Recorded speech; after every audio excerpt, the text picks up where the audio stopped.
করতে। তো আমার কোচিং বেশি দূরে না, সবাই এসে গেছে।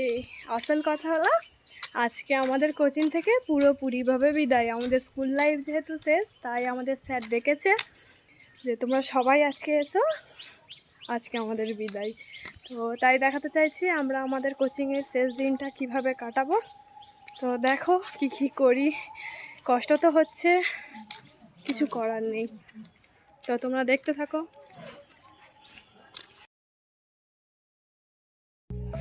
হ্যাঁ, শেষবারের মতো যখন এই গেটটা স্পর্শ করি, বুকের ভেতরটা হাহাকার করে উঠেছিল। চোখের কোণে না চাইতেই জল চলে এসেছিল। এই সিঁড়িগুলোতে আমাদের প্রচুর স্মৃতি আছে। আর হবে না এই সিঁড়িতে আড্ডা দেওয়া, আর হবে না এই রেলিংগুলোতে হাত দেওয়া। এই দরজাগুলো আমাদেরকে ভীষণ মিস করবে।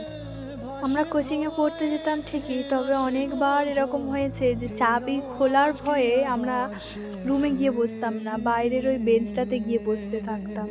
এই যে দেখো এখন যেমন চাবি খুলছি, চাবিটা খোলেই না। আসলে সমস্যাটা তালা চাবির নয়, আমরা খুলতেই পারতাম না। সত্যিই স্যার ম্যামদের অনেকটা মিস করব। তোমাদের ব্যাচটা যত ভালোই হোক না কেন, স্যার ম্যাম কখনোই বলবে না তোমাদের ব্যাচটা সুন্দর। উল্টে বলবে তোমাদের ব্যাচের মতো আমি কোনো ব্যাচ দেখিনি। হ্যাঁ, এটা আমরাও শুনেছিলাম বা এখনও শুনেছি। তবে শেষ কয়েকটা মাসে আমাদের স্যার ম্যাম বলেছে যে তোদের মতো ব্যাচ আমি খুব কম পেয়েছি। দেখো প্রথম গিয়ে আমরা কিন্তু সেই মজা করেছি, একটু মন খারাপ হচ্ছিল, কিন্তু দেখো আমরা কি করেছি।